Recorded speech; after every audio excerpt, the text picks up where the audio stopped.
Joining me right now to talk about more about the Tea Party's anger with Boehner over the deal are U.S. Congressman Michael Grimm, a freshman Republican who was elected with Tea Party support, and Philip Dennis, the chairman of the Dallas Tea Party. Well, you gentlemen are smiling. Maybe we can be jovial through a difficult debate here. Nobody agrees on much these days, but let's talk about this issue. Taxes, class, all kinds of things involved in here. Fairness. Let me ask you, Congressman, you're from New York. Yes. Did Speaker Boehner betray the Tea Party in the deal he cut yesterday and voted on today, supported today? No, absolutely not. The Speaker didn't betray anyone. First of all, you have to remember something. Just like myself, Speaker Boehner has an obligation to govern. And governing is not an easy thing to do. We went into this with good faith. We wanted to push. That's why I got a big kick out of your first segment, how we're not protecting taxpayers. We're pushing for 1 year because it's good policy.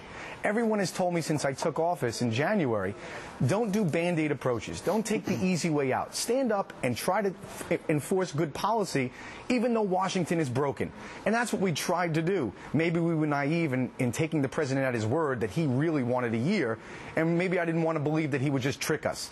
But that's what happened. And the truth is, at the end of the day, there's only one loser here. That's the American people, because they did not get good policy. They got another Band-Aid approach, and talk to any doctor or any patient, and they'll tell you 2 months for the doc fix is exactly what they asked us not to do. But you're going to face the same fact in a couple weeks when you get back, Congressman, won't you? When you have to vote on the rest of the year, the rest of the 10 months, it seems to me you're coming to the same question. Is it a Band-Aid for 10 months but not for 2 months? I mean, if you call everything a Band-Aid, don't you get stuck? Well, no. I mean, look, this is common sense. Who's to say now that they're going to agree to a full 10 months? We thought, based on what the president said, and his exact words were, it would be inexcusable not to pass it for 12 months. So that's what we did. So now they're saying 10 months, and I hope they're sincere. That would be a better approach. Still not perfect, but a better approach. You still have the fight over who to pay for and whether to do with cutting entitlement programs or taxing the rich. Let me go now to a Tea Partier down in the heart of Texas there in Plano. Is it Plano or Plano, Texas? Sir, Mr. Philip Dennis. Plano. Tell me about your view about Plano. Thank you. You're right. Was the president right? Well, you don't think he was right. Was Speaker Boehner right? Well, you're quoting a lot of Animal House today, so let me quote the words of Dean Wormer, and I think this goes for the grade for all of Congress, 0.0. The fact that we're sitting here discussing a $40 per page period rebate to taxpayers is ridiculous when now our national debt is over $15 trillion, which means that every American taxpayer owes over $40,000 in national debt. It's ridiculous. The fact that we sent the Republicans there to drastically alter and cut the spending and size of the federal government, and the best that anybody can do is to come up with a $40 per pay period. Listen, if I was going to pay for President Obama's vacation period, I calculated I'd have to work 100,000 pay periods to pay for his vacation. Well, now, let me ask also, you about one last paying thing. for tax cuts. No, I want to go with your principle here. Should we pay for the Bush tax cut extension for the rich? Do we pay for that with spending cuts somewhere, or do we just continue the tax cuts for the rich? I'm just asking that, going by your principle. Well, the tax cuts for the rich. Should we pay for the tax cuts for the rich? The rich 1% pay over 37%. They're taxed enough, and those are the ones that create the jobs. But that's not what the premise that you brought me on here, Chris. What I'm going to talk about is the fact that in almost 1,000 days. Or not. Because the fact is they don't have the 39% anymore. They cut the tax rates for the rich, because if we had 39%, we'd have the Clinton tax cuts back again. And your party, if it is the Republican Party, has opposed restoring the same tax rates we had during the very economically excellent 1990s. Your party's protecting the rich. Wasn't President Obama today patting himself on the back that $40 is going to help every American family? Has anyone ever asked if American families really need $40 per pay period, what's going on? I know what I'll do with the $40 that he's been asking what I'll do with it. I'll buy 12 gallons of gas versus 25 when he took office. I'll buy about a third less food for that. So what we want Boehner and the Democrats to do, and all of them, is to drastically change the way Washington does business. Borrowing and spending is a nightmare disaster, and it's about to happen to us like it's happened to Europe and Greece. Okay, well, that's good for a protester. You're a protester. Let's go back, because that's what your job is. Mr. Congressman, you're a member of Congress. You get paid a salary. You have a staff. You get paid health care. You get paid health care for your staff. You get staff salaries. All that to be participating in governing the United States. That's a different job than standing with a placard out in Texas. Absolutely. Right? So, well, tell me why it's different. Go ahead, your question. I'm asking you the question. What's the difference in being a protester as a member of the Tea Party or supporter of it and a member of Congress who represents principles of the Tea Party but has to make the government work? Well, I think by doing exactly what I have been doing. I mean, I don't understand your question. I don't stand outside with placards. I go to work every day and I work for the American people trying to bring some change to Washington. Washington's broken. And, you know, as far as the Tea Party is concerned, although I'm not a member of the Tea Party, I do support their ideals of getting our debt under control and getting the size of this government under control. It is completely out of whack. Washington's upside down. People voted for me because they want me to go there and try to change things. I just tried to change things with this vote, saying that 1 year was better policy, and look what happened. Politics prevailed. So, you know, all the rhetoric in the world can continue to be espoused. I'm against rhetoric. Let me ask you this. Let me ask you both. You're You against first. rhetoric. It's your business. Yeah. Well, no, you can say that. You can always make fun of somebody. Look, here's the question.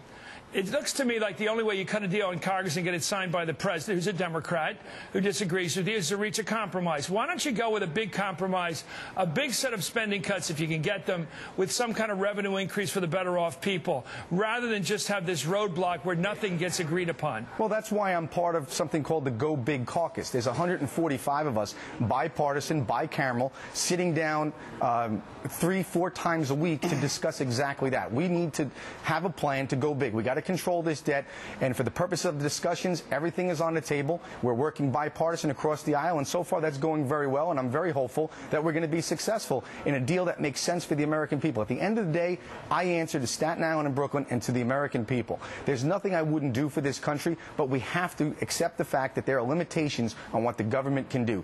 Big government is not the answer, and we cannot continue to spend money that we don't have. These are the realizations. I'm with you, by the way, if you get that done. I do want that done. By the way, I love the part of the country you represent. I love Staten Island. I love Bay Ridge. You got Bay Ridge, too, right? I do. I have Bay Ridge, Tiger Heights. Irish-Italian, great crowds there. Let me go to Philip Dennis. Right, sir. Do you think that would be a good thing for America to get past all this sort of pissant approach with these little ditty deals that don't even work to some big deal? We have big cuts in entitlements down the road, big cuts in the debt down the road, reduction of the debt, but you have to have some revenues on the rich, or the Democrats will never sign the deal and you'll never get anything done. Do you want the deal or no deal? I think everything is on the table. We have never said that we are totally anti-tax. But the problem is we have been almost 1,000 days since – no, excuse me. We have been almost 1,000 days since Harry Reid and the Senate passed a budget. For one thing, it's against the law. Second thing is we don't want to spend any more money because we don't trust Washington with our dollars, Chris. And you can make fun of Tea Partiers and say all we do is hold placards. But I can tell you this. Every day my behind is getting up and going to work to pay taxes for this country. The last time I took a vacation was 5 years ago. So that totally pisses me off. Good argument, but are you forgetting something done or just protesting? No, absolutely not. What I'm doing is working to elect people who will hold fiscally conservative values. You want to know what will make the Tea Party happy? Is for our federal government to spend no more money than it takes in revenues.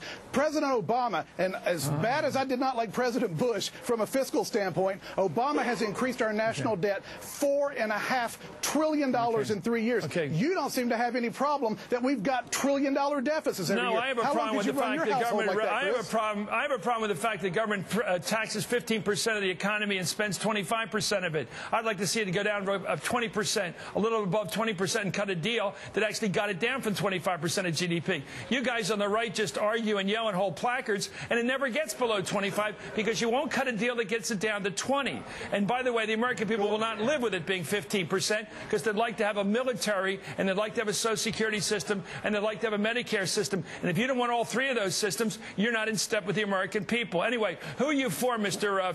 Dennis, for president? Ronald Reagan. Well, he's not around. Who are you for now? That proves where you're at, sir. Well, who do you want to lead this country? The Tea Party doesn't endorse candidates, and I haven't made up my mind yet. Well, give me a couple of guys you're thinking about. I would have liked to have seen Jim DeMint run. He seems to have a little bit of sense, or maybe Mike Lee. Maybe I like Marco Rubio. They're very young, but they seem to have some conservative ideas. Okay, thank you for that. By the way, where are you at, Mr. Grimm, from Staten Island and Bay Ridge? Who are you for? Governor Mitt Romney, 100%. He's, okay, we know where you stand. He's got what it takes. He has the experience, and he's the only one that's electable. Okay, I think Rubio might be a good candidate in a few years. Anyway, I agree with you on that one. Thank you very much. DeMint, forget it. Anyway, Congressman Michael Grimm, Philip Dennis, thank you. Up next, who turned down a run for president, but is now opening a door to being a